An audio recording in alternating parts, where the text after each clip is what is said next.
ETF index mutual funds నేర్చుకుని stock మార్కెట్లో రాణించాలనుకుంటున్నారా? వెంటనే ఈ నెంబర్కి కాల్ చేయండి. నమస్తే అమ్మా. నమస్తే అమ్మా.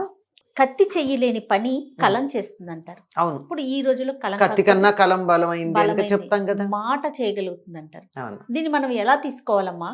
కత్తి చేయలేని పని కలం కానీ ఒక మాట కానీ ఏ విధంగా తీసుకెళ్తుంది? కలం అంటే రాసింది, మాట అంటే నోటితో అన్నది, రెండు ఒకటే కదా, మాటే కదా. అంతే. అంటే భాష అన్నది ఉన్నట్టయితే చాలా మంచి పని చేస్తుందమ్మా. మాటలు కలుపుతాయి, విడగొడతాయి. కరెక్ట్. బంధాలు కానీ అనుబంధాలు కానీ రాజ్యాలను కానీ కలపగలిగింది, విడగొట్టగలిగింది మాటే. రాజ్యాలని కూడా కలిపినటువంటి మాటలు ఉన్నాయి, రాజ్యాలను విడగొట్టగలిగినటువంటి మాటలు ఉన్నాయి. ఒక్క మాటతో రాజ్యాలు విడిపోతాయి. మనకే పెద్ద పెద్ద ఉదాహరణలే ఉన్నాయి కదా. ఈ దేశం ముక్కలవడానికి కూడా ఒక మాటే కారణం అని చెప్తూ ఉంటారు, నోరు జారిన మాట.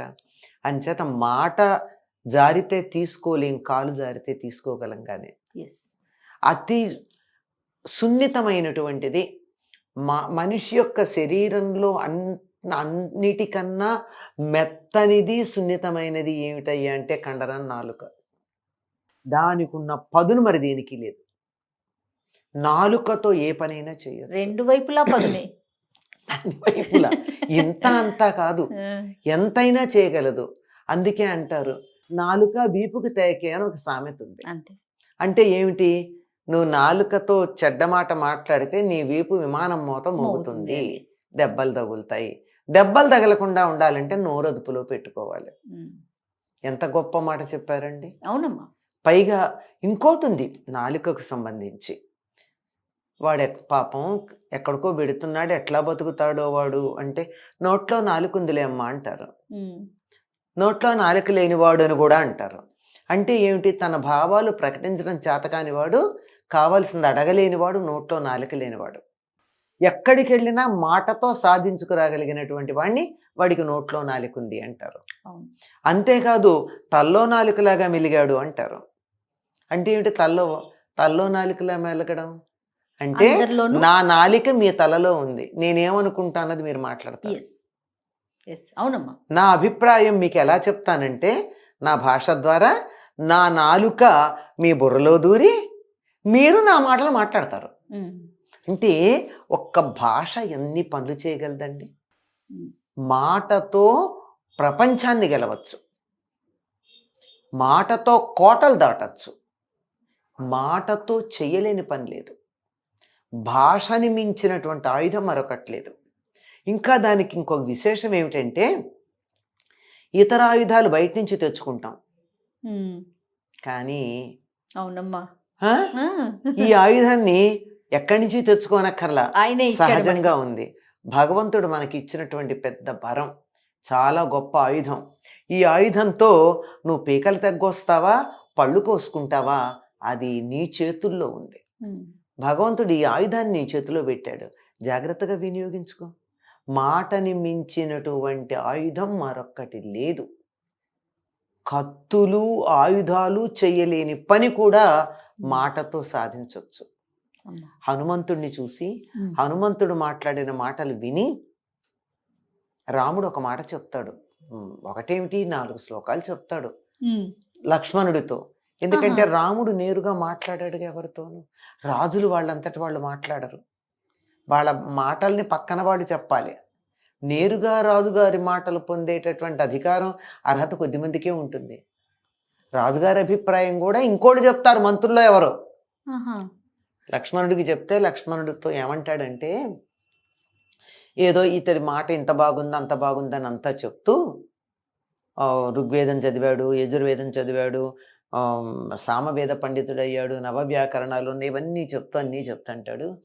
ఇట్లాంటి రాయవారి గనక దూత అంటాడు, ఇట్లాంటి దూత గనక ఉన్నట్టయితే కత్తెత్తి వచ్చినటువంటి శత్రువు కూడా మిత్రుడైపోతాడు కదా అంటాడు. కత్తి ఎత్తి వచ్చిన వాడు కూడా మిత్రుడైపోతాడు. మాటకున్న శక్తి అట్లాంటిది. ఏ సందర్భంలో అమ్మా? హనుమంతుడు మొట్టమొదటిసారి రాముడికి పరిచయమైన సందర్భంలో. సుగ్రీవుడు భయపడతాడు, ఎవరో 2 రాజకుమారులు 2 ఉన్నారు అక్కడ, చూస్తేనేమో కాషాయం కట్టుకుని ఉన్నారు, కానీ భుజానేమో విల్లుంది. వీళ్ళు తప్పకుండా మా అన్నగారు పంపించిన వాళ్ళు అయ్యి ఉంటారు మనల్ని చంపడానికి అంటే, నువ్వు తొందరపడకు, నేను కనుక్కొని వస్తానని. కనుక్కోకుండా తొందరపడకు అంటాడు హనుమంతుడు. నువ్వే వెళ్ళమంటాడు. అప్పుడు ఆయన భిక్షుక వేషం ధరించి వస్తాడు వీడి దగ్గరికి. అంటే భిక్షుకుడు అంటే అడుక్కునేవాడని కాదు, సన్యాసి అని అర్థం. సన్యాసులు అబద్ధం ఆడరు కదా, నిజం చెప్తారు. కానీ తీరా వెళ్ళి నేను భిక్షుకుడిని అని చెప్పే ఛాన్సే లేదు హనుమంతుడికి. ఎందుకంటే రాముణ్ణి చూడగానే ఉన్నది ఉన్నట్టు చెప్పేశాడు. ఇదే మొదటి పరిచయం. మొదటి పరిచయమే అది. మొదటి పరిచయంలోనే రాముడి దగ్గర తను ఏమి దాచలేకపోయాడు. అది రాముడి సత్యనిష్ట. రాముడు సత్యనిష్ట అంటే రాముడు నిజం మాట్లాడడం కదా, రాముడు ఎదురుగా వాడు అబద్ధం ఆడలేడు. అది చెప్పేస్తాడు. ఆయన గుర్తించాడు. చెప్తే ఆ మాటలు విని చెప్తాడు అనమాట. అప్పుడు నేను ఫలానా ఇట్లా సుగ్రీవుడు మంత్రిని అని చెప్తాడు అనమాట. చెప్తే దానికి రాముడు ఆ మాట తీరుకు చెప్తాడు అనమాట. చేత మాట అన్నది చాలా గొప్పదమ్మా. మాటని మించిన మాట మంత్రమైన మాటల్లోనే ఉంటుంది, ఏదైనా మాటలోనే ఉంటుంది. మాటని మించింది మరొక్కట్లేదు. కానీ మాటలతో ఎంత గొప్ప పనులైనా జరుగుతాయమ్మా. నువ్వు గట్టిగా అరిస్తే జరగదు, చిరుజల్లులాగా ఉంటే జరుగుతుంది. ఎందుకంటే నేను అది చేస్తా ఇది చేస్తా అని ఆర్భాటంగా పలికావనుకో, ఆర్భాటంగా పలికితే పని జరుగుతుందా? లేదు. ఆర్భాటం కాదు అక్కడ కావాల్సింది, చల్లని చిరుజల్లు లాంటి మాట ఉండాలి. చిన్న చిరుజల్లు. అదే మన వాళ్ళు అంటూ ఉంటారు, ఉరుములతో పంట పండదు వాన చినుకులతో అని. అంటే మాట ఇంత చక్కగా ఉంటుంది. దీనికి ఇంకొకసారి చెప్పండి అమ్మా. ఉరుముల వల్ల పంట పండదు, చిరుజల్లుల వల్ల పండుతుంది.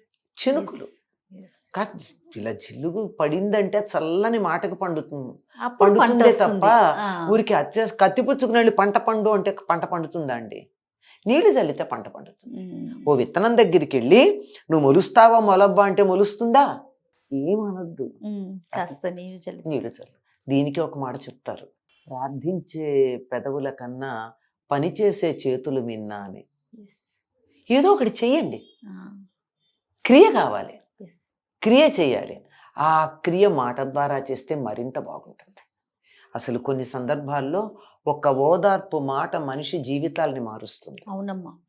చచ్చిపోదాం అనుకున్నటువంటి వాళ్ళని ఒక మాట మరణం వైపుకు వెళ్లకుండా మళ్లించగలుగుతుంది. జీవిత మార్గాన్ని మారుస్తూ ఉంటుంది. ఒక దారిలో వెడదాం అనుకున్న వాళ్ళు వెంటనే మరొక దారిలోకి మారిపోతూ ఉంటారు. పెద్ద పెద్ద యుద్ధానికి బయలుదేరినటువంటి వాళ్ళు కూడా వెంటనే సాత్వికులైపోయి పరమ భక్తులైనటువంటి వాళ్ళు ఉంటారు.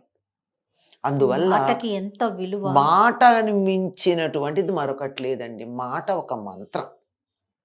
మాటని మంత్రంగా మార్చుకోవడం వేరు, అంత మార్చుకోలేని సందర్భంలో కూడా మాట మంత్రంగా పనిచేసే సందర్భాలు ఉంటాయి.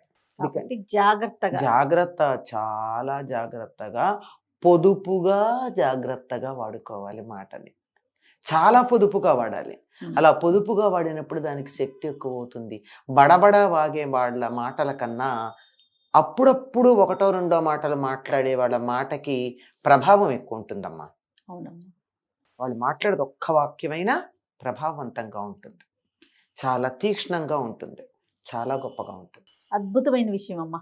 నమస్తే. నమస్తే అమ్మా. మాట యొక్క శక్తి మామూలు కాదమ్మా. అంతేనమ్మా, అదే కదా. నమస్తే. నమస్తే.